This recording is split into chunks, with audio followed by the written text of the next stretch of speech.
न्यूनतम समर्थन मूल्य की कानूनी गारंटी को लेकर पंजाब के किसान फिर से एक बार आंदोलन कर रहे हैं। किसान संगठनों का यह विरोध न्यूनतम समर्थन मूल्य यानी एमएसपी को लेकर है। उनका कहना है कि स्वामीनाथन आयोग की रिपोर्ट के अनुसार फसलों पर एमएसपी मिलनी चाहिए। किसानों की यह मांग कोई नई नहीं है। इससे पहले कि किसान आंदोलन में भी यही बात दोहराई गई थी। 2004 में कृषि वैज्ञानिक एमएस स्वामीनाथन की अध्यक्षता में राष्ट्रीय किसान आयोग एनसीएफ का गठन किया गया था। एनसीएफ को स्वामीनाथन आयोग के नाम से भी जाना जाता है। एमएसपी को लेकर स्वामीनाथन ने कहा था कि न्यूनतम समर्थन मूल्य के कार्यान्वयन में सुधार होना चाहिए। धान और गेहूं के अलावा अन्य फसलों के लिए भी एमएसपी की व्यवस्था करने की आवश्यकता है। साथ ही बाजरा और अन्य पौष्टिक अनाजों को पीडीएस में स्थायी रूप से शामिल किया जाना चाहिए। 2 साल पहले दिल्ली के बॉर्डर पर धरने पे बैठे किसानों का आंदोलन इतना मुखर था कि नरेंद्र मोदी सरकार को कृषक उपज व्यापार और वाणिज्य ने संवर्धन और सरलीकरण कानून 2020, कृषक सशक्तिकरण व संरक्षण यानी कीमत आश्वासन और कृषि सेवा पर करार कानून 2020 और आवश्यक वस्तुओं संशोधन अधिनियम 2020 को रद्द करना पड़ा था।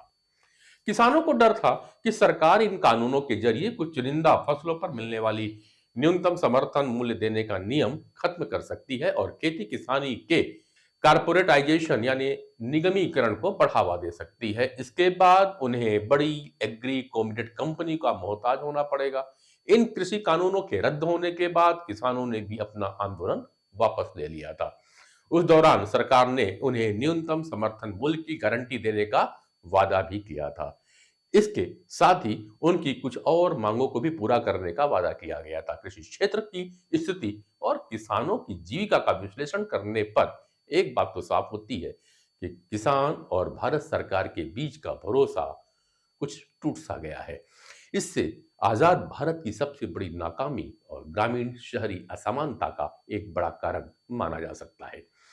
अक्सर किसानों के लिए अपनी मुख्य उपज को नजदीकी स्थान पर उचित बाजार मूल्य पर बेचने पे कुछ मुश्किलात का सामना करना पड़ता है। उनकी फसलों का पैटर्न इस बात पर निर्भर करता है कि क्या उत्पादन करें और कैसे उत्पादन किया जाए।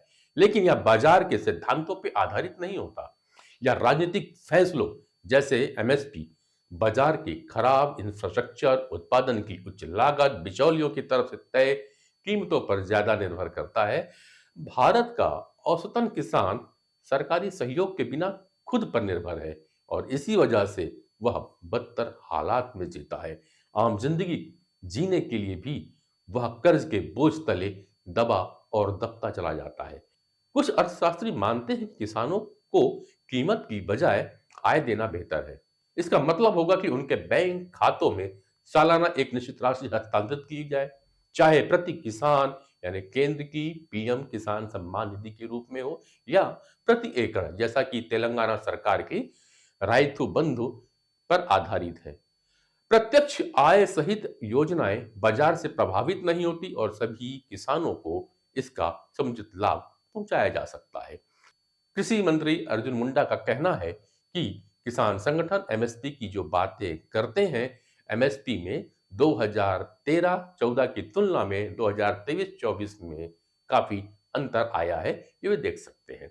ये देखना चाहिए और सरकार चाहती है कि किसानों को उनके उत्पाद का पूरा मूल्य मिले।